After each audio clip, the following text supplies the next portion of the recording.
va encore revenir cette nuit. Bonjour, bonsoir, j'espère que vous allez bien. Aujourd'hui, mesdames et messieurs, on se retrouve pour une nouvelle vidéo et on va parler de 2 histoires horribles sur TikTok. Ce sera sûrement la dernière vidéo sur ce sujet pour pas trop pomper le concept jusqu'au bout quoi. Mais je me suis dit que ça faisait quelques mois que la dernière vidéo avait été faite, était sortie. C'est une vidéo qui a absolument cartonné, on peut parler de buzz à mon niveau, enfin voilà, c'était un succès incroyable cette vidéo. Donc je me suis dit que j'allais réitérer l'expérience, voilà. Oui, je bois de l'Oasis, parce que j'ai 8 ans et demi. Et donc aujourd'hui, 2 histoires horribles sur TikTok, c'est parti.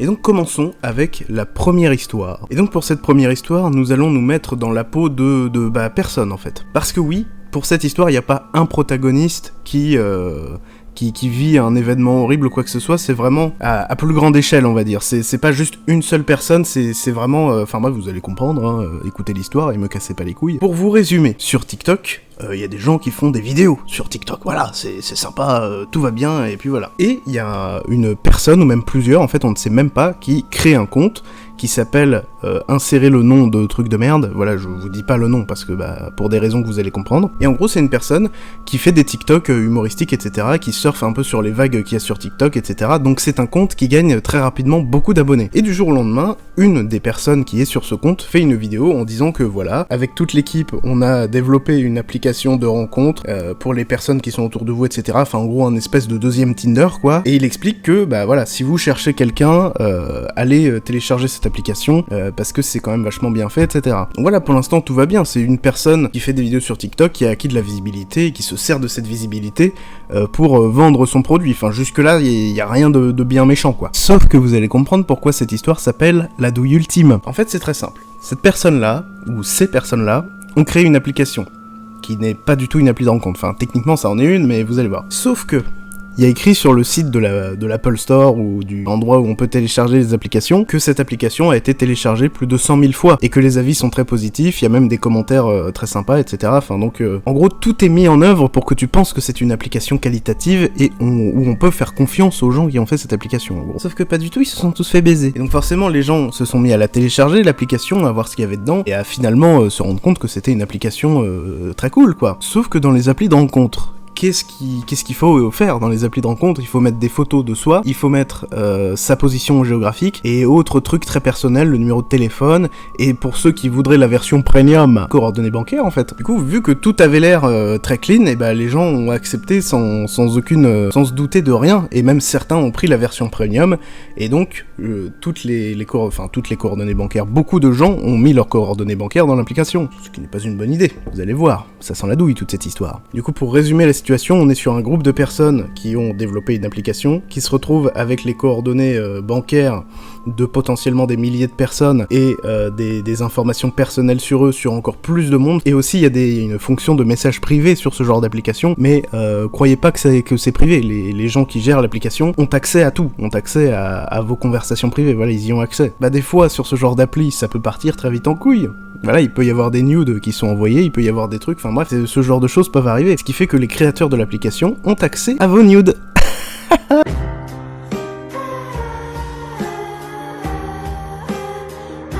Génial. Sachez que c'est la même chose pour les réseaux sociaux classiques, hein. C'est pour ça d'ailleurs qu'il y a eu une fonction sur Instagram qui fait qu'il faut cliquer sur la photo avant de la voir. Enfin, vous voyez, c'est pas anodin ce genre de choses. Mais pas sur cette appli, bien sûr. Ce qui fait que les créateurs de l'application ont les coordonnées bancaires de milliers de gens, des informations très personnelles, voire même compromettantes sur eux, le numéro de téléphone, bref, ils ont tout sur eux. Tout, absolument tout. Ce qui fait que du coup, du jour au lendemain, ces milliers de personnes se sont retrouvées à avoir 0 € sur leur compte en banque. Ces milliers de personnes se sont retrouvées à contacter l'application pour dire qu'est-ce qui se passe, qu'est-ce que c'est que cette merde. Sauf que l'application a retourné sa veste et leur a dit écoute, si tu fais le malin, toutes les nudes que t'as envoyées à 15 mecs, bah c'est bon, c'est révélé publiquement, etc. Ça se retrouve sur Google. Donc voilà, si tu portes plainte, on fera ça, etc. Et ils ont fait ça à des milliers de personnes. C'est une organisation incroyable. Même Pablo Escobar ne fait pas autant de chiffres, bordel de merde. Et donc voilà, cette histoire s'est arrêtée là, tout simplement parce que les gens ne pouvaient pas réellement récupérer leur argent, étant donné que techniquement ils leur avaient donné accès à leur compte en banque en fait. Mais en plus de ça, il y a les infos compromettantes derrière, donc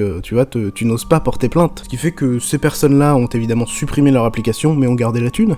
Oui, on n'est pas con non plus. Ce qui fait que voilà, maintenant il y a une organisation de personnes qui ont des millions, hein, je sais pas, admettons une personne a 1000 € sur son compte en banque, s'ils ont fait ça avec 10 000 personnes, tu fais 1000 fois 10 000, ça donne un chiffre astronomique. Ils ont pété des millions à des gens, et en plus ils ne peuvent rien faire, bref, c'est le braquage du siècle. Donc voilà, faites attention quand vous utilisez ce genre d'application, faites attention quand vous recevez un lien de « oui, va checker mon application, elle est sympa, etc. » Si c'est pas clean, si c'est pas des applications hyper renommées, etc., faites gaffe, parce que ce genre de choses arrive plus souvent qu'on ne le croit. Donc voilà, passons à la deuxième histoire qui s'appelle La femme serre. J'ai envie de tout péter. Qu'est-ce que c'est que cette histoire? La femme serre. Pourquoi la femme serre? Eh ben vous allez voir. Tout simplement, la femme serre parce que sur TikTok, il y a un compte qui s'appelle La femme serre. Une femme avec un crâne de cerf sur la tête dans ses vidéos. Enfin, voilà, elle fait des vidéos assez classiques, voilà, où c'est pareil, elle fait un petit peu les trucs à la mode sur TikTok. Et les vibes, là, je sais plus comment ça s'appelle, mais en gros, elle fait des trucs comme ça avec un masque de cerf, ce qui lui donne une gimmick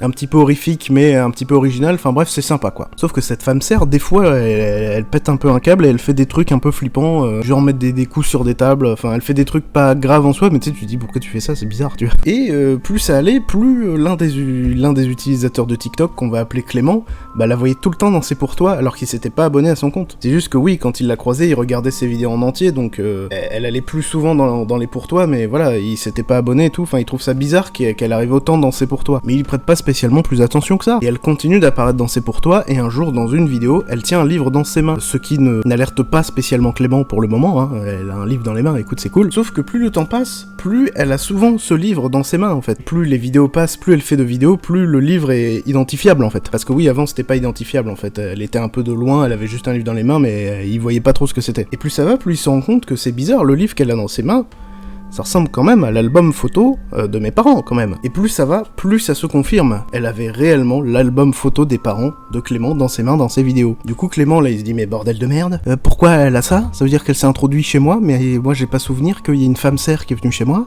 Comment ça se fait qu'elle a ce putain de livre? Pourquoi elle a ce livre? Enfin, des milliards de questions peuvent être posées, c'est légitime. Donc là, Clément, il est en PLS, il est un peu en sueur, quoi. Et on ne lui en veut pas, c'est tout à fait normal. Et donc voilà, Clément, du coup, il va quand même s'assurer que il y a réellement plus son album photo, et oui, il n'y a plus son album photo, il est plus chez lui, il ne le retrouve plus.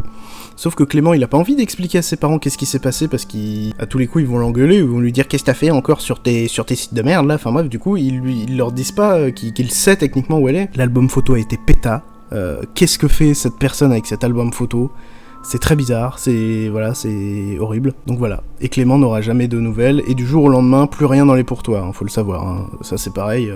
Comme si au moment où Clément s'est rendu compte que cette personne avait son album photo, c'est à partir de là qu'elle s'est mise à disparaître de ses pour toi. Donc voilà, mesdames et messieurs, avant que la vidéo se termine, je vous invite à vous abonner à mon compte Instagram et à vous abonner à ma chaîne secondaire qui s'appelle Stupide ASMR, où je fais toutes sortes de choses parodiques. C'est cool, donc abonnez-vous, allez checker, ça fait plaisir. Et donc, je vous souhaite une bonne journée, une bonne après-midi, et à bientôt. Ils disparaissent.